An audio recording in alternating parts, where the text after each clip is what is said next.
जय हिंद दोस्तों, आप सभी का स्वागत है एक बार फिर से आपके अपने YouTube channel tiger group discussion में।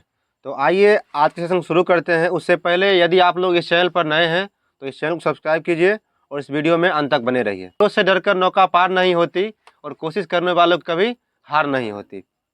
चलिए, जो होमवर्क में जो टेलीग्राम और व्हाट्सएप के माध्यम से दिया गया था, चलिए तो बायोलॉजी में दिया गया था, हम लोग को पढ़ना था आज सेल के बारे में। तो सेल का आज पार्ट 3 वीडियो है। यदि आप लोगों ने पार्ट 1 और पार्ट 2 नहीं देखा तो नीचे डिस्क्रिप्शन में उसका लिंक दे दिया गया है, आप लोग जाके देख सकते हैं। तो शुरू करते हैं। लाइसोसोम का निर्माण कौन करता है? गोल्जी उपकरण करता है। आगे बताइए कि गोल्जी उपकरण का कार्य इनमें से कौन सा नहीं है? तो सुनिएगा ऑप्शन आप लोग। जटिल शक्कर का निर्माण करना, ठीक है, कॉम्प्लेक्स शुगर का फॉर्मेशन और लाइसोसोम का निर्माण, ये सब कार्य है इसका। कोशिका भित्ति और झिल्ली का निर्माण करना, ये सब कार्य है। प्रोटीन का निर्माण, ये कार्य नहीं होगा। तो बताइएगा आप लोग, प्रोटीन कहाँ बनता है? राइबोसोम में। कहाँ बनता है? बहुत अच्छा, राइबोसोम बनता है। और प्रोटीन की फैक्ट्री किसे बोलते हैं? प्रोटीन का बनना या प्रोटीन का संश्लेषण दोनों पूछे, कहाँ हो जाएगा? राइबोसोम हो जाएगा। पादप कोशिका का सबसे बड़ा कोशिकांग कौन सा हो जाएगा? लवक हो जाएगा। और सबसे छोटा कौन सा हो जाएगा? राइबोसोम। चलिए, पादप कोशिकांग का साइज का क्रम जो होता है, सुन लीजिएगा आप लोग, घटते क्रम में। तो सबसे बड़ा क्या होगा? रसधानी। क्या होगा? पादप कोशिका में सबसे बड़ा कोशिकांग किसका होगा? रसधानी का होगा, वैक्यूल्स का, ठीक है। उसके बाद होगा केंद्रक का होगा, फिर लवक का होगा, ठीक है। आगे बताइए कि किसी कोशिका में सबसे छोटी कोशिकांग किसकी होती है? राइबोसोम की। बहुत अच्छा। आगे बताइए कि जंतु कोशिका में सबसे बड़ा कोशिकांग किसका होता है?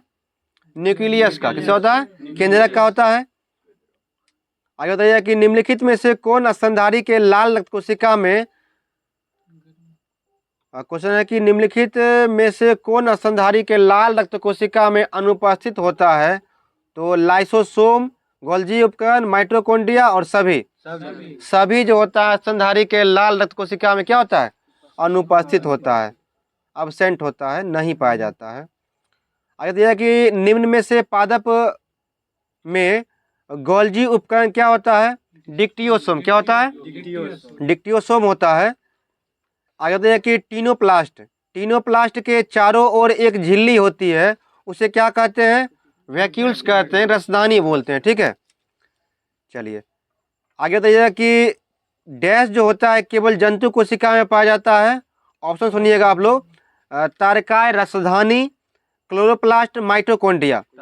तारकाय हो जाएगा, जिसको सेंट्रोसोम बोलते हैं। क्या बोलते हैं? सेंट्रोसोम बोलते हैं, ठीक है। आगे बताइएगा आप लोग, सेंट्रोसोम खोज किसने किया था? बेंडेन ने। किन किया था? बेंडेन ने किया था। आगे बताइएगा, डैश में सेंट्रोसोम का महत्वपूर्ण भूमिका होता है? कोशिका विभाजन में, सेल डिवीजन में क्या होता है? सेंट्रोसोम जो होता है महत्वपूर्ण कोशिकांग है, ठीक है। और क्वेश्चन पूछता है कि जन्म के उपरांत किस कोशिका में जो होता है विभाजन नहीं होता है? तंत्रिका कोशिका में। बहुत अच्छा दिवाकर। आगे बताइएगा, डैश में रसधानी बहुत बड़ी होती है, पादप में या जंतु में? पादप में होता है, जंतु में छोटा होता है, ठीक है। आगे बताइए कि कोशिका का ट्रैफिक पुलिस किसे बोलते हैं? गोल्जी उपकरण। हाँ, गोल्जी उपकरण हो जाएगा। गोल्जी उपकरण जो होता है is known as traffic police of the cell, ठीक है। आगे बताइएगा, निम्न में से कौन सा एक रसधानी का कार्य नहीं है? तो यह जो है इसमें ऑप्शन दिया गया था, उसमें क्या हो जाएगा? माइटोकॉन्ड्रिया के लिए प्रोटीन का निर्माण जो है रसधानी का कार्य नहीं है। तो बताइएगा आप लोग, प्रोटीन का निर्माण कहाँ होता है? राइबोसोम में होता है। और प्रोटीन की फैक्ट्री किसे बोलते हैं? किस कोशिकांग को? प्रोटीन की फैक्ट्री राइबोसोम हो जाएगा, ठीक है। और पावर हाउस सबसे किसे बोलते हैं? माइटोकॉन्ड्रिया को बोलते हैं, ठीक है। चलिए आगे तो यह है कि कोशिका का मस्तिष्क किसे कहते हैं? केंद्रक हो जाएगा, ठीक है। Nucleus is known as the brain of the cell. चलिए आगे बताइएगा, केंद्रक में, कोशिका में केंद्रक की खोज किसने किया था? रॉबर्ट ब्राउन ने। चलिए आगे बताइएगा कि निम्नलिखित में से किसमें वास्तविक केंद्रक का अभाव होता है? ऑप्शन सुनिएगा आप लोग, अमीबा, माइकोप्लाज्मा, कवक और हाइड्रा। माइकोप्लाज्मा हो जाएगा, क्योंकि माइकोप्लाज्मा किस में आता है? प्रोकैरियोट्स में आता है। ठीक है, चलिए आगे बताइए कि केंद्रक द्रव में महीन धागे जैसी जाल जैसी रचना पाई जाती है, जिसे क्या बोलते हैं? क्रोमेटिन। क्या बोलते हैं? क्रोमेटिन। क्या होता है? केंद्रक में धागे जैसी, केंद्रक द्रव में धागे जैसी संरचना होती है। चलिए आगे बताइएगा, डीएनए प्लस हिस्टोन प्रोटीन मिलकर क्या बनता है? न्यूक्लियोसोम, क्रोमेटिन और गुणसूत्र बनाते हैं। सभी हो जाएगा। चलिए, कोशिका विभाजन के समय क्रोमेटिन डैश में संगठित हो जाते हैं, गुणसूत्रों में। गुणसूत्र क्या बोलते हैं? क्रोमोसोम। क्या बोलते हैं? मानव में कितने गुणसूत्र होते हैं? 46 संख्या में, जोड़े में 23 जोड़ी, 22 प्लस एक्स। ठीक है, 22 प्लस एक्स हो जाएगा, जो हो जाए। एक्स एक्स होगा तो लड़की होगा, और एक्स होगा तो बॉय होगा। चलिए, गुणसूत्र की खोज किसने किया था? हॉफ मिस्टर ने। हॉफ मिस्टर ने।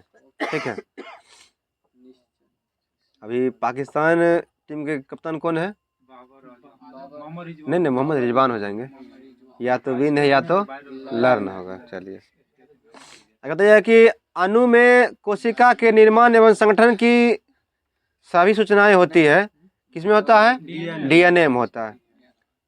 चलिए ध्यान दीजिए यहाँ पे, किसे आनुवांशिकी का वाहक कहते हैं? गुणसूत्र को। और आनुवांशिक जो लक्षण होता है वो कहाँ रहता है? डीएनए में। डीएनए का फुल फॉर्म क्या होता है? बहुत अच्छा, deoxy ribo nucleic acid. DNA के क्रियात्मक खंड को क्या कहते हैं? जीन कहते हैं। और तंत्रिका तंत्र के क्रियात्मक खंड क्या कहेंगे? न्यूरोलॉजी। क्या बोलते हैं? न्यूरॉन होता है उसका। ठीक है, थोड़ा इसको देखिएगा। चलिए आगे बताइएगा, डिस्प्ले टाइमर थोड़ा 5 मिनट इनहेंस कर लीजिए। चलिए चलिए आगे बताइएगा, निम्न में से कौन सा एक गुणसूत्र का भाग नहीं है? तो सेंट्रोसोम क्या होगा? गुणसूत्र का भाग नहीं है। तो सेंट्रोसोम होता है कोशिका विभाजन में सहायक होता है, और गुणसूत्र का जो भाग होता है वो होता है टेलोमियर, क्रोमेटिड, सेंट्रोमियर। ठीक है, चलिए आगे है कि गुणसूत्र में क्रोमेटिड से अर्ध गुणसूत्र जिसे बोलते हैं, जिस बिंदु पर संलग्न होते उसे क्या बोलते हैं? सेंट्रोमियर। क्या बोलते हैं? ज्वाइंट जो होता है, ज्वाइंट के बीच में क्या बोलते हैं? सेंट्रोमियर। चलिए आगे है कि साइटोकाइनेसिस का अर्थ क्या होता है? कोशिका द्रव में विभाजन, डिवीजन ऑफ साइटोप्लाज्म। ठीक है, चलिए आगे बताइए कि कैरियोकाइनेसिस का अर्थ क्या है? केंद्रक का विभाजन। ठीक है, कोशिका का विभाजन जो होता है दो पार्ट में होता है, एक होता है समसूत्री, एक होता है अर्धसूत्री। ठीक है, मिटोसिस और मियोसिस। चलिए, डैश में एक कोशिका विभाजित होकर दो संतति कोशिका का निर्माण करते हैं। समसूत्री में समान जो है से दो बनाते हैं, एक क्या करता है? दो कोशिका का निर्माण करता है। किसमें? समसूत्री विभाजन में। ठीक है, आगे बताइएगा कि डैश बनने वाले कोशिका को छोड़कर हमारे शरीर के सभी कोशिका समसूत्री विभाजन होते हैं। हाँ, शुक्राणु और अंडा में एक हो जाएगा, एग और स्पर्म में। चलिए आगे बताइएगा, एक कोशिका जिसमें गुणसूत्र की संख्या 2n है, समसूत्री विभाजन के बाद गुणसूत्र की संख्या क्या हो जाएगा? 2n ही रह जाएगा। ठीक है, चलिए साइंस में जो दिया गया था वो यहीं पे खत्म होता है। आगे जो मॉडर्न हिस्ट्री में दिया गया उसको शुरू कर लेते हैं। लीजिए, तो मॉडर्न हिस्ट्री में दिया गया था होमवर्क के माध्यम से, सैयद वंश के बारे में हम लोग को पढ़ना था, सैयद वंश और लोधी वंश के बारे में पढ़ना था। तो बताइएगा आप लोग, सैयद वंश का जो कार्यकाल था कब से कब तक था? 1414 से लेकर 1451 तक। और सैयद वंश के संस्थापक कौन थे? खिलजी खां हो जाएंगे। और आप लोग बताइएगा, दिल्ली पर शासन करने वाले वंशों का क्रम क्या क्या है? गुलाम वंश, खिलजी वंश, तुगलक वंश, सैयद वंश, लोधी वंश। दिल्ली पर 5 राजवंशों ने शासन किया था। ठीक है, तो बताइएगा कि सैयद वंश संस्थापक कौन थे? खिलजी खां। यह जो है सुल्तान की उपाधि न धारण करके किसकी उपाधि धारण किया था? रैयते आला की, रैयते आला की उपाधि धारण किया था। और खिलजी खां जो था किसका सेनापति था? तैमूर लंग का, तैमूर लंग का सेनापति था। और भारत में जो है तैमूर लंग का आक्रमण जो हुआ था किसके समय में हुआ था? नसरुद्दीन महमूद के समय में 1398 में हुआ था। ठीक है, चलिए आगे बताइएगा कि तैमूर लंग का सेनापति कौन था? खिलजी खां था। और इसके बाद जो हुआ सर इसके जो था सो 2 उत्तराधिकारी हो गए थे, मुबारक शाह और फरीद खां। ठीक है, मुबारक शाह जो थे वो मुरादाबाद, ठीक है, मुबारकाबाद की स्थापना किया।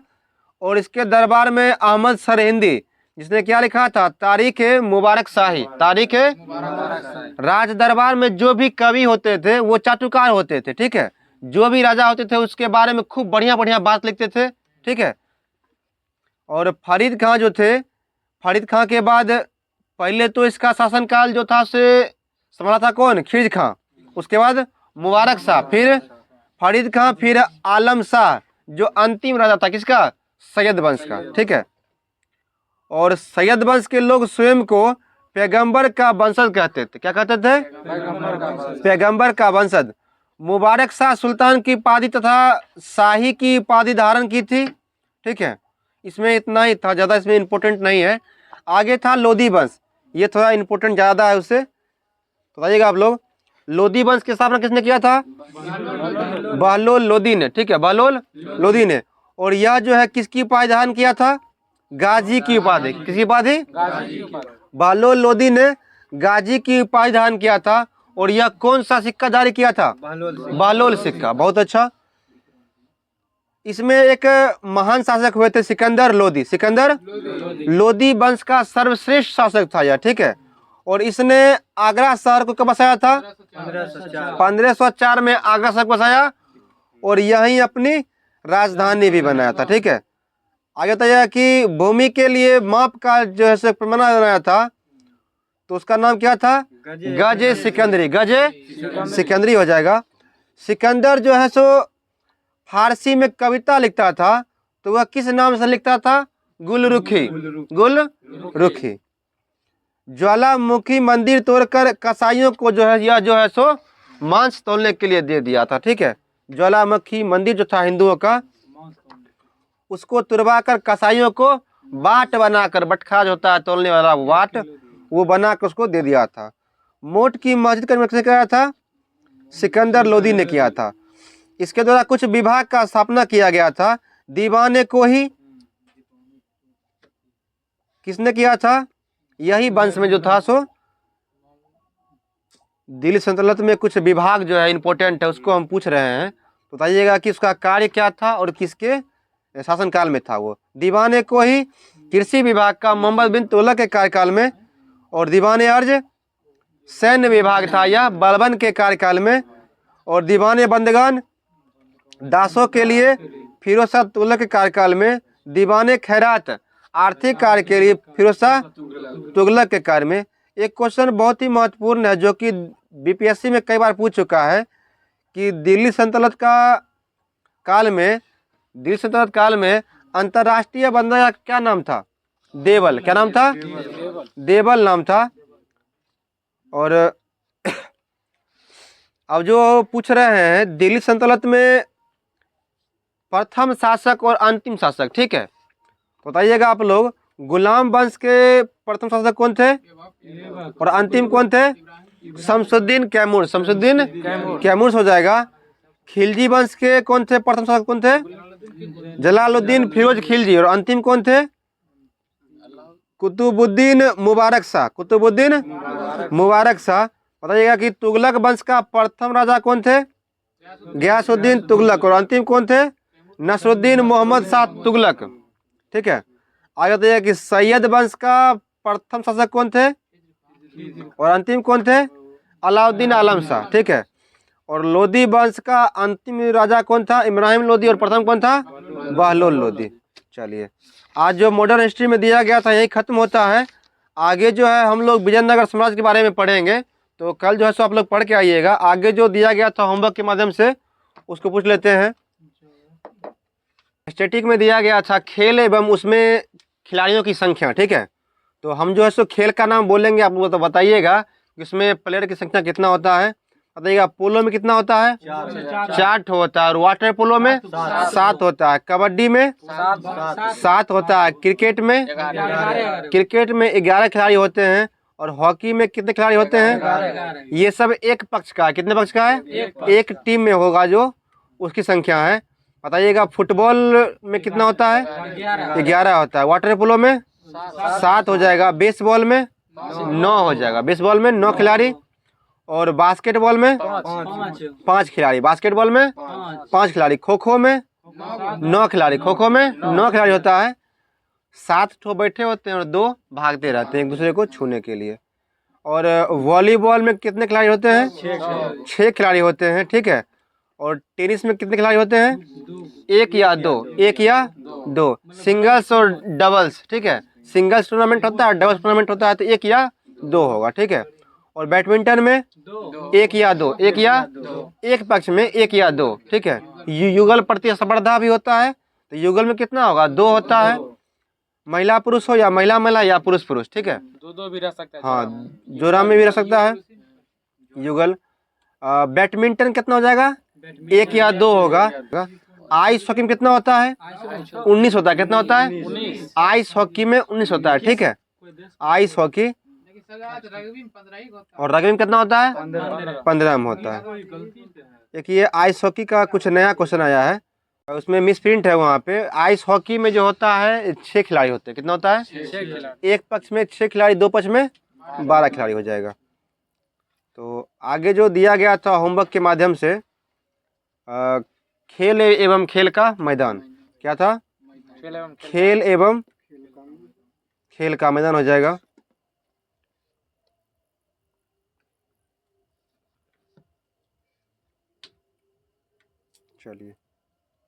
चलिए कुछ स्टैटिक वगैरह जो है हिस्ट्री का उसको पूछ लेते हैं, और एंशिएंट हिस्ट्री में भी कुछ पूछते हैं।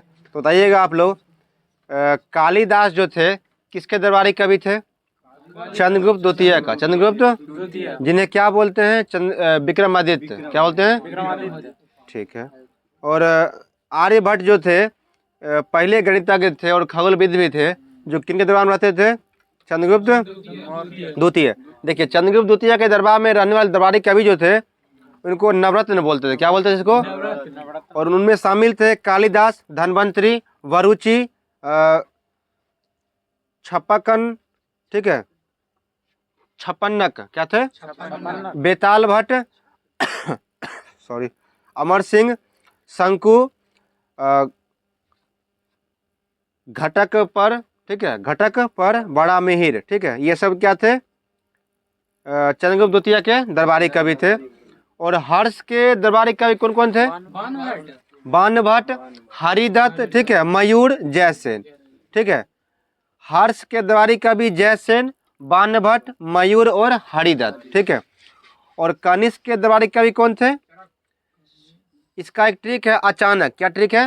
अचानक। अ से हो जाएगा अश्वघोष, चौ से हो जाएगा चरक, और क से हो जाएगा अचानक। नौ से क्या हो जाएगा? नागार्जुन। 9 से नागार्जुन हो जाएगा। और वसुमित्र और पार्श्व, ठीक है, ये सब क्या थे? कनिष्क के दरबार में थे, ठीक है। और रवि कीर्ति के दरबार कवि थे पुलकेशिन द्वितीय के। रवि कीर्ति पुलकेशिन द्वितीय के दरबारी कवि थे। और हर्षवर्धन और पतंजलि यह जो थे सो पुष्यमित्र शुंग के दरबारी कवि थे, ठीक है। आगे जो दिया गया था आगे बताइएगा कि प्रथम विश्व युद्ध जब हो रहा था, ठीक है, तो उस समय जो 2 राष्ट्र बन गया था, एक बना था मित्र राष्ट्र, एक बना था धुरी राष्ट्र। तो मित्र राष्ट्र में कौन कौन से देश शामिल थे? ये क्वेश्चन जो है सो दरोगा मेंस में पूछा हुआ क्वेश्चन है, ठीक है। तो आप लोग बताइएगा और सुनिएगा भी। मित्र राष्ट्र में जो था सो सर्बिया, रूस, इंग्लैंड, फ्रांस, यूएसए, पुर्तगाल, चीन, कनाडा, दक्षिण अफ्रीका, रोमानिया और इटली, ये सब क्या थे, मित्र राष्ट्र में शामिल थे, जिसमें यूएसए सम्मिलित था। और धुरी राष्ट्र में था वो था Australia, Germany, Hungary, Bulgaria, Turkey और उस्मानिया। ठीक है, ये सब क्या था, ध्रुवीय राष्ट्र में था। और प्रथम विश्व युद्ध जो हुआ था उस समय में कारण क्या था उसका, ये बोथनिया का राजकुमार जो था और उसकी रानी, ठीक है, दोनों का हत्या कर दिया गया था। और द्वितीय विश्व युद्ध का कारण क्या था, जर्मनी का पोलैंड पर आक्रमण हो जाएगा। ठीक है, चलिए बहुत अच्छा। आगे बताइएगा आप लोग, ऋग्वेद में कितने मंडल हैं, 10 मंडल हैं। और कितने सूक्त हैं, 1028 हो जाएंगे। ठीक है, और ऋग्वेद में जो है तीसरा मंडल जो है किसके लिए है, गायत्री मंत्र, गायत्री। ठीक है, गायत्री, त्री आ रहा है, 3 नंबर का मंडल हो जाएगा। और सोम का वर्णन किसमें है, सोम देवता का 9वां हो जाएगा, सोमना। ठीक है, 9 नंबर में आ जाएगा। ठीक है, चलिए आगे जो है ऋग्वेद के 7वें मंडल में किस युद्ध के बारे में वर्णन है, दशराग युद्ध। ठीक है, 10 राजाओं का युद्ध हुआ था। इसी युद्ध का वर्णन किसमें है, ऋग्वेद के 7वें मंडल में। ठीक है, हाँ, पुरुषनी के किनारे हुआ था। ऋग्वेद जो होता है इसके गाने वाले क्या बोलते हैं, या इसके पुरोहित को होत्री बोलते हैं। सामवेद के गाने वाले क्या बोलते हैं, उद्धात्री। ठीक है, उद्धात्री। यजुर्वेद क्या बोलेंगे, अर्धयु। और अथर्ववेद में क्या बोलते हैं, ब्रह्म। ठीक है, और सबसे पुराना जो वेद है वो कौन सा है, ऋग्वेद हो जाएगा। ठीक है, और सबसे नवीनतम कौन सा हो जाएगा, अथर्ववेद। ठीक है, गायत्री मंत्र का वर्णन किस वेद में है, ऋग्वेद में है। ऋग्वेद के तीसरे मंडल में, ऋग्वेद के तीसरे मंडल में गायत्री मंत्र का वर्णन है। सामवेद में जो है सो यह संगीत वाला वेद है। ठीक है, और युद्ध, यज्ञ एवं बलिदान जो है इसका वर्णन किसमें है, यजुर्वेद में हो जाएगा। ठीक है, यजुर्वेद। और चिकित्सा एवं जादू टोना, तंत्र मंत्र क्या हो जाएगा, अथर्ववेद। ठीक है, और सबसे प्राचीन पुराण कौन सा है, मत्स्य पुराण। क्या है, जिसमें किस राजवंश के बारे में वर्णन है, आंध्र के सातवाहन वंश के बारे में। ठीक है, आंध्र के सातवाहन वंश के बारे में वर्णन है। और मौर्य वंश का वर्णन किसमें है,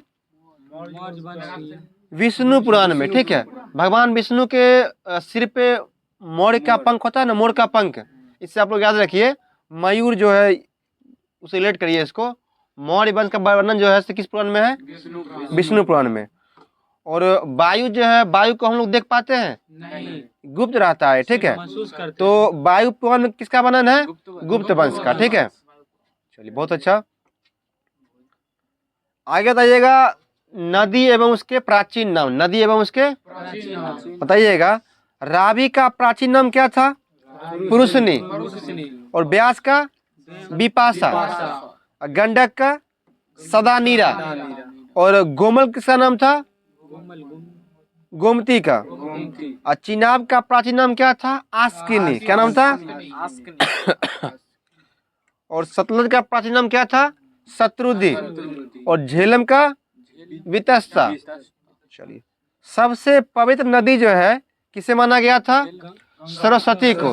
ठीक है, और बाईं से दाईं और लिखे जाने वाली लिपि कौन थी, ब्राह्मी लिपि। बाईं से दाईं क्या लिखते थे, ब्राह्मी। और दाईं से बाईं खरोष्टी, जिसमें उर्दू लिखा जाता है। चलिए, यूनानी एवं रोमन लेख जो है, लेखक जो थे उसके बारे में पूछ रहे हैं, तो बताइएगा आप लोग। टेसियस जो थे किसके राजवैद थे, ईरान का एक राजवैद था। कौन, टेसियस। और हेरोडोटस जो था 5वीं शताब्दी में हिस्टोरिका लिखा था। ठीक है, हिस्ट्री के पिता किसे बोलते हैं, हेरोडोटस। चलिए, हेरोडोटस बोलते हैं। सिकंदर के साथ भारत कौन कौन आया था, नहीं, नियाकस आया था, अनेसिक्रेटस आया था, उसके बाद ऑस्टिबुलस आया था। ठीक है, 3 जो है सुविद्वान सिकंदर के साथ भारत आया था। आगे तो जाएगा कि मेगास्थनी जो था किसका राजदूत था? यह चंद्रगुप्त मौर्य। सेल्यूकस निकेटर का राजदूत था और भारत में किसके दरबार में आया था? चंद्रगुप्त मौर्य के दरबार में आया था, ठीक है। और डायमेकस के दरबार में आया था? बिंदुसार के दरबार में आया था। और यह जो था अंतियोकस का राजदूत था, ठीक है। और डायन्योसियस किसके दरबार में आया था? राजा अशोक के दरबार में आया था। और यह मिस्र के नरेश फिलाडेल्फस का राजदूत था। भारत का भूगोल पुस्तक किसने लिखा था? टॉलमी ने। दरोगा में एक क्वेश्चन पूछ चुका है। और नेचुरल हिस्ट्री पुस्तक किसने लिखा था? प्लिनी ने लिखा था। भारत किस क्रम में आया था? देखिए इसका एक ट्रिक है, फांसी हुई, फांसी हुई। तो फा से हो जाएगा फांसी, फाहियान, फा से, सी से हो जाएगा संयोगिन, और हुई, हुई से क्या होगा? ह्वेनसांग, और ई से हो जाएगा इत्सिंग। फांसी हुई, फांसी हुई। इसी क्रम में जो है चीनी यात्री भारत आए थे, ठीक है। तो पहला जो हो जाएगा फाहियान, यह 399 से लेकर 412 तक जो है सो भारत में रहा। और यह जो है चंद्रगुप्त द्वितीय के दरबार में भारत आया था। और संयुगन जो है वह 518 में भारत आया था, ठीक है। और ह्वेनसांग पूछता है किसके काल में भारत आया था? हर्षवर्धन के काल में भारत आया था। और यह 15 वर्षों तक भारत में रहा, 630 से लेकर 645 तक, ठीक है। आगे है इत्सिंग जो है 7वीं शताब्दी के अंत में भारत आया था, ठीक है। और लास्ट जो है आज का क्वेश्चन अरबी लेखक के बारे में है। वो क्वेश्चन आप लोग के लिए है, तो बताइएगा आप लोग। आज का क्वेश्चन आप लोग के लिए है कि अलबरूनी जो है किसके दरबार में आया था और इसके द्वारा कौन सा पुस्तक लिखा गया था, जिसका मतलब होता है भारत की खोज, ठीक है। जो पुस्तक लिखा था उसका मतलब होता है भारत का खोज। तो आप लोग बताइएगा कि अलबरूनी जो है सो भारत के दरबार में आया था और वह कौन सी पुस्तक लिखा था। और दूसरा क्वेश्चन आप लोग के लिए है कि रेहला किताब जो है किसने लिखा था। इस क्वेश्चन का जवाब आप लोग कमेंट में कीजिए और इस वीडियो को आप लोग लाइक कीजिए और इस चैनल को सब्सक्राइब कीजिए। और इस वीडियो को अधिक से अधिक अपने एजुकेशनल ग्रुप में शेयर कीजिए और इसी तरह से हम लोग को सपोर्ट करते रहिए, ताकि हम लोग जो है इसी तरह से वीडियो और भी आप लोग के लिए लाते रहें। Thank you for watching.